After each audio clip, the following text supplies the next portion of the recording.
নাওয়াপাড়া রাধামাধব নামযজ্ঞ কমিটির ১৭তম নাম সংকীর্তন শুরু হলো কলস যাত্রার মাধ্যমে। চলবে টানা ৬ দিন। আনন্দ উৎসবে মেতে উঠল এলাকার মহিলারা। রাজগঞ্জ ব্লকের বিন্নাগুড়ি গ্রাম পঞ্চায়েতের নাওয়াপাড়া রাধামাধব নামযজ্ঞ কমিটির পরিচালনায় ১৭তম বর্ষে নাম সংকীর্তন শুরু হলো আজ থেকে। কলস যাত্রার মাধ্যমে নাম সংকীর্তনের শুভ সূচনা হলো আজ।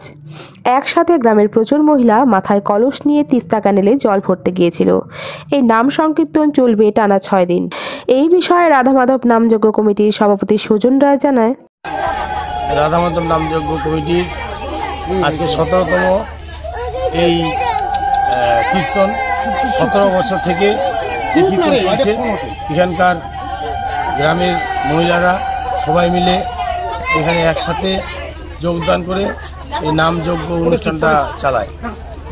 মহিলাগুলো খুবই উৎসাহিত সহকারে আজকে এই জল ভরতে গেল, নদী থেকে জল ভরে নিয়ে এসে আজকে এই জল দিয়ে অধিবাস স্নান করে কীর্তন শুরু হবে। আজকে সন্ধ্যা থেকে কীর্তন শুরু হবে, চলবে ৬ দিন ৬ রাত।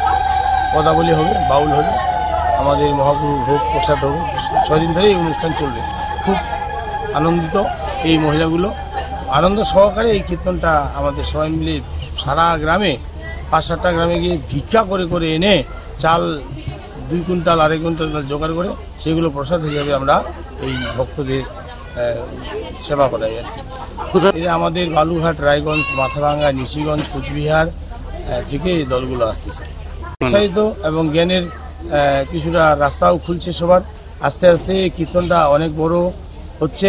সবাই এবারে আমাদের মন্দিরে কার্তিক মাস অনুষ্ঠান হয়েছিল। ৫০ জন মহিলা প্রতিদিন ভোরবেলায় এসে সারা ভোরবেলায় কীর্তন করত। আজকে এই অনুষ্ঠানটা হওয়ার পরে অনেক মানুষের কৃষ্ণ ভক্ত হয়ে গেছে এবং হচ্ছে। খুব উৎসাহিত মহিলাগণ, মানে আনন্দ সীমা নেই। এত আনন্দ পাচ্ছি আমরা সবাই। এই ৬ দিন ধরে যে একটা অনুষ্ঠান, এই 6 দিনের অনুষ্ঠান সবাই আনন্দিত থাকি। এই গ্রামের সব মহিলাগুলো এখানে থাকে সকাল থেকে সারা রাত। কোনো মহিলা সারা রাতই থাকে এখানে। ১৭তম বর্ষ এবার।